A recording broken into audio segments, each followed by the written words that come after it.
Okay Ramarao, మళ్ళీ మీ దగ్గరకు వస్తానండి. రిటైర్డ్ ఆర్మీ ఆఫీసర్ ఉన్నారు మనతో పాటు అర్జున గారు. అర్జున గారు నమస్తే అండి. నమస్కారం అండి. అర్జున్ గారు, పాకిస్తాన్ ఈ విధంగా దౌత్యపరంగా మధ్యవర్తిత్వం ఉపయోగించి ఈ చర్చలు కనుక సఫలమైతే మళ్ళీ అమెరికా పాకిస్తాన్ బాగా దగ్గరైపోయి ఆయుధాలు బాగా సప్లై చేసి అలా పాకిస్తాన్ తన యొక్క సప్లై ఆ విధంగా అమెరికా నుంచి ఆయుధాలను బాగా సప్లై చేసుకునే అవకాశం ఉందా? అలాంటివి భారత్కి ఏమైనా తలొరుపుగా మారేటువంటి అవకాశం ఉందా? అలాంటి పరిస్థితులు ఉండొచ్చు అంటారా? ఏమంటారు?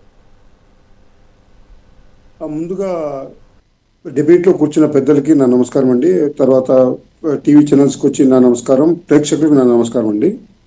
ఇక్కడ మనం అంత లాంగ్గా ఆలోచించుకోవాల్సిన అవసరం అంటూ భయపడాల్సిన పని ఏం లేదండి. ఇక్కడ యాక్చువల్లీ ఈ మధ్యత్వ ఒప్పందం చేసే పాకిస్తాన్ చేస్తూ ఉంది. ఇది యాక్చువల్లీ టోటలీ రాంగ్ అండి. యాక్చువల్లీ పాకిస్తాన్లో ఉండకూడదు ఇది.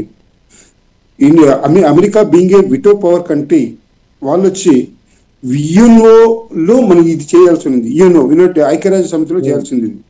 ఓకే, ఇప్పుడు ఇక్కడ ఆలోచిస్తే రెండు రాజకీయ పరంగా కొంచెం ఇది సపోర్ట్ ఉంది ఇక్కడ. ఒకటి ఇజ్రాయెల్కి సపోర్ట్ చేస్తూ ఉంది, అమెరికా సపోర్ట్ చేస్తూ ఉంది. ఇజ్రాయెల్ అంటే కాకపోతే పాకిస్తాన్కి పడదు. ఓకే, ఈ రెండు ఓకే. నెక్స్ట్, అమెరికా యుఎన్ఓలో ఎందుకు చేయదు అంటే యుఎన్ఓలో మరి కాకపోతే చేయించాలంటే కాకపోతే సభ్యత్వం కావాలి, వాట్స్ కాల్డ్ మెజారిటీ కావాలి. చైనా అండ్ రష్యా దీనికి అపోజ్గా ఉన్నారు. ఈవెన్ ఫ్రాన్స్ ఆల్సో అపోజ్గా ఉంది. లాస్ట్ టైం మనం డిస్కస్ చేసినప్పుడు ఈ రామ్మోహన్ రావు గారు ఉన్నారు. నేను ఒకటే విషయం చెప్పాను, యుద్ధం ఆగదు ఆగదు ఆగదు అని చెప్పాను లాస్ట్ టైం మన డిబేట్లో. ఇప్పుడు కూడా అదే చెప్తున్నానండి. యుద్ధం అంటూ అంత క్లియర్గా అంత ఈజీగా ఆగదు. ఒప్పందాలు మనం అదే భగవంతుని ప్రార్థిస్తాము. నేను మనసులో అనుకునేది మీరు ప్రజా యావత్ లోక కళ్యాణం కోసం మనం ఆలోచిస్తాము, కానీ కావండి. ఇది ఒకటి ఇది ఉంది. అమెరికా వీళ్ళు చెప్పినట్టుగా, పెద్దలు చెప్పినట్టుగా హర్మూజ్ జలసంధిని హస్తగతం చేసుకోవాలనుకుంటుంది. ఒకవేళ హస్తగతం చేసుకోకుండా మనం ఇద్దరు పార్ట్నర్షిప్గా ఉందాము అంటుంది. ఇప్పుడు లాస్ట్ టైం ఒక 18 crores ఒక షిప్ పాస్ అవడానికి 18 crores ఏదో అక్కడ టోల్ ఫ్రీ కట్టాలి అక్కడ. Okay, toll free. So 18 crores ఒక షిప్ కట్టాలి అంటే దాంట్లో 9 crores కాకపోతే వాళ్ళకి పోతుంది, 9 crores వీళ్ళకి. ఫర్ ఎగ్జాంపుల్ చెప్తున్నానండి, ఎంతనే ఎగ్జాక్ట్గా నీకు తెలియదు, ఎవరికి తెలియదు మనకి. సో దాంట్లో ఒకటి ఇది. సెకండ్, అమెరికా ఏది ముఖ్యంగా ఫోకస్ ఎందుకు చేస్తుందంటే, సపోజ్ ఇరాన్ని హస్తగతం చేసుకుంటే ఇజ్రాయెల్ ఆటోమేటిక్గా అమెరికా చేతిలోనే ఉంది. ఇప్పుడు ఇరాన్ కూడా హస్తగతం చేసుకుంటే వాళ్ళకి ఎస్పెషలీ వ్యాపార కేంద్రాలు అక్కడ ఏర్పరచుకునే దానికి ఫస్ట్ క్వశ్చన్. ఇంతకుముందు వాళ్ళు చెప్పినట్టు Trump is totally business minded. Business పరంగానే చూస్తాడు. అది ఒక మెయిన్ కారణం. సెకండ్, తన దేశాన్ని మొత్తం నడపడానికి gas plus crude oil plus ఇది వాట్స్ కాల్డ్ రసాయనిక మన ఎరువులు, ఈ మూడిటి వల్ల తను లాభం పొందాలని చూస్తున్నాడు. And cheap rate. ఇప్పుడు నా క్వశ్చన్ వచ్చి మనం దీన్ని ఫోకస్ చేసుకునే ఇప్పుడు ఒప్పందాల గురించి నువ్వు చెప్పాలి అంటే అండి, ఒప్పందం ఇట్ ఈస్ నాట్ పాసిబుల్. అంత త్వరగా కాదు ఇది ఒప్పందం. మీరు చూసుకోండి, సోమవారం అయినా కానీ మంగళవారం అయినా కానీ ఈ ఒప్పందం కాదు. ఎందుకంటే చాలా ఇవి ఉన్నాయి. అమెరికా ఒప్పుకోదండి. అమెరికా దేనికి ఒప్పుకోదంటే 2-3 పాయింట్లకు ఒప్పుకోదు. ఫస్ట్ పాయింట్, హర్మోజ్ జలసంధి నుంచి పూర్తిగా ఇది చేయాలి, వాట్స్ కాల్డ్ మా హస్తగతంలోనే ఉండాలని ఇరాన్, దానికి ఒప్పుకోవచ్చు. సెకండ్, నష్టపరిహారం ఎంత అయిందో అది అమెరికా కట్టాలని అంటున్నాడు. Okay, that is also not possible. America ఒప్పుకోదు దీనికి. Third and main important point వచ్చి ఏంటంటే, దీని తర్వాత మా మీద పెత్తనం చలాయించకూడదు, ఎలాంటి యుద్ధ ప్రాతిపదికలు తీసుకొని రాకూడదు అంటున్నాడు. సో ఈ మూడు ఒప్పుకోదండి అమెరికా, ఎట్టి పరిస్థితుల్లో ఒప్పుకోదు. It's not possible. హర్మోజ్ కావాలంటే మనం 50% తీసుకుందాము. నువ్వు మర్చిపోవాలి ఏది వాట్స్ కాల్డ్ ఇది మన ఏదైతే నష్టపరిహారం ఏదైతే ఉందో దాన్ని మర్చిపోవాలంటున్నాడు ఇండైరెక్ట్గా. థర్డ్ వచ్చి ఎందుకంటే మధ్యలో ఒక స్టేట్మెంట్ ఎందుకు చేస్తున్నా అంటే, మీ మీద మళ్ళీ దాడి చేస్తాం, అది ఏం చేస్తున్నా అంటే వీళ్ళు సైకలాజికల్ ఎఫెక్ట్గా కొట్టాలని చూస్తున్నాడు, వీళ్ళు భయంలోనే పెట్టాలని చెప్పేసి. కానీ ఇరాన్ భయపడే స్థితిలో లేదు. ఎందుకంటే ఇండైరెక్ట్గా లాస్ట్ టైం చెప్పినట్టుగా మనకు చైనా ప్లస్ కాకపోతే రష్యా, ఈ రెండు కాకపోతే సపోర్ట్ చేస్తున్నాయి ఎవరికి, ఇరాన్కి. ఇంతకుముందు పెద్దలు చెప్పినట్టుగా ఈ యుద్ధము చాలా చాలా ముఖ్యము, చాలా చాలా ఇంపార్టెంట్, చాలా ఇది వాట్స్ కాల్డ్ దీని మీద చాలా ఫోకస్ చేయాల్సి వస్తుందండి. ఎందుకంటే ప్రపంచానికి ఇది ఎఫెక్ట్ అవుతుందండి. Israel what's called Ukraine and Russia war, దాని నుంచి మనకి పెద్ద ఎఫెక్ట్ లేదు. మనకి కాదు, ఏ దేశానికి ఎఫెక్ట్ లేదు. ఇక్కడ క్రూడ్ ఆయిల్స్ కలిపి నిధులు ఉన్నాయి. ఇక్కడ ఒక ప్రపంచ సంపద ఉంది. ఇక్కడ దాని గురించి మనం ఆలోచించాలి. అది సపోజ్ నాశనం అయిందంటే ఎవరికండి నష్టం అండి? యావత్ ప్రపంచానికి నష్టం.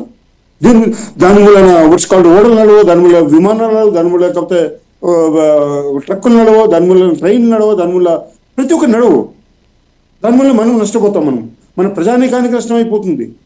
కాబట్టి యావత్ వాట్స్ కాల్డ్ బిజినెస్ కాబట్టి డ్యామేజ్ అయిపోతుంది. యావత్ ఆర్థిక సంక్షోభం అనేది ఏర్పడుతుంది.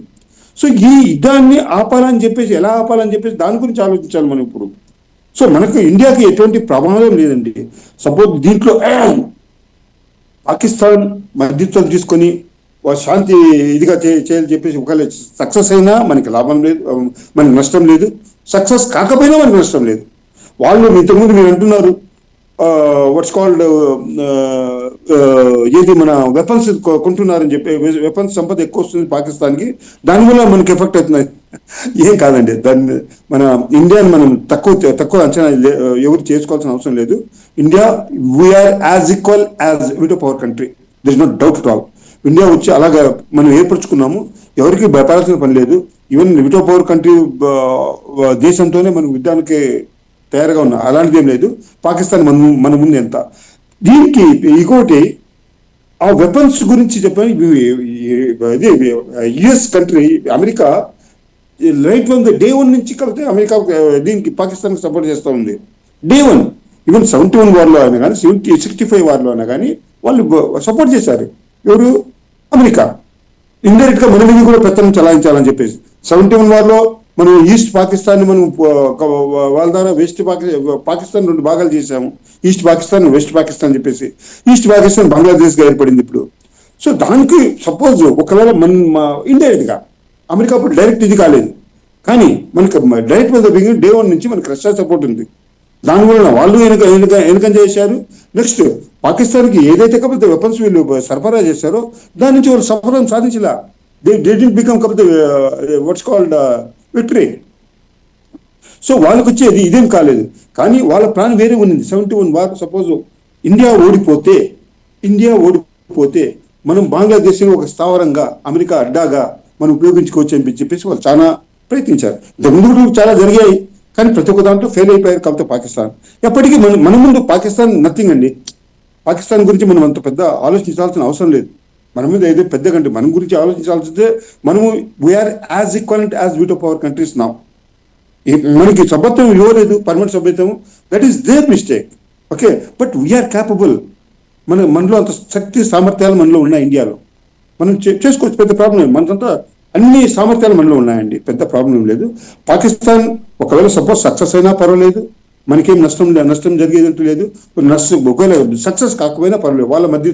యాక్చువల్లీ ఇది టోటల్ రాంగ్, పాకిస్తాన్లో పెట్టడమే టోటల్ రాంగ్. ఇప్పుడు మనకు అలాగంటే, మన చిన్న ఉదాహరణ చెప్తున్నాను. మనడికి మొన్న సింధూర్ జరిగింది, ట్రంప్ డిక్లేర్ చేసుకున్నాడు. ఏం చేసుకున్నాడు? మేమే కాకపోతే పాకిస్తాన్ కాకపోతే ఇండియా మధ్యతో నడిపించి నేనే కాకపోతే వార్ నిలబదేశ్ అని చెప్పాడు. ఎక్కడ జరిగిందండి ఇది చెప్పండి? ఫోన్లో జరిగింది అది. ఇప్పుడు ఎందుకు పాకిస్తాన్లో వచ్చి కాకపోతే ఒక ప్రాపర్ మీటింగ్ చేస్తున్నాడు? ఎందుకు చెప్పండి? ఎందుకంటే వాడికి ఒక ప్రాబ్లం అయిపోయింది. ఎవరికి? యుఎస్ ప్రెసిడెంట్కి. ఇరాన్ని చాలా చాలా చాలా చాలా తక్కువ అంచనా వేశాడు. లాస్ట్ డిబేట్లో కూడా నేను చెప్పాను. చిన్న పాము అనుకున్నాడు పాపం. చిన్న పాము చిన్న గడ్డ తీసుకున్నాడు కొట్టడానికి, కానీ పెద్ద గడ్డ వాడాల్సింది వాడలేదు. పెద్ద గడ్డ I mean to say is nuclear weapons. Okay, అది వాడలేడు. ఒకవేళ suppose US president nuclear weapons వాడడం షురూ చేస్తే మిగతా super power countries, rest of the super countries వీళ్ళకి సపోర్ట్ చేస్తాయి, ఆటోమేటిక్గా వీళ్ళకి కూడా సప్లై చేస్తారు, డౌటే లేదు.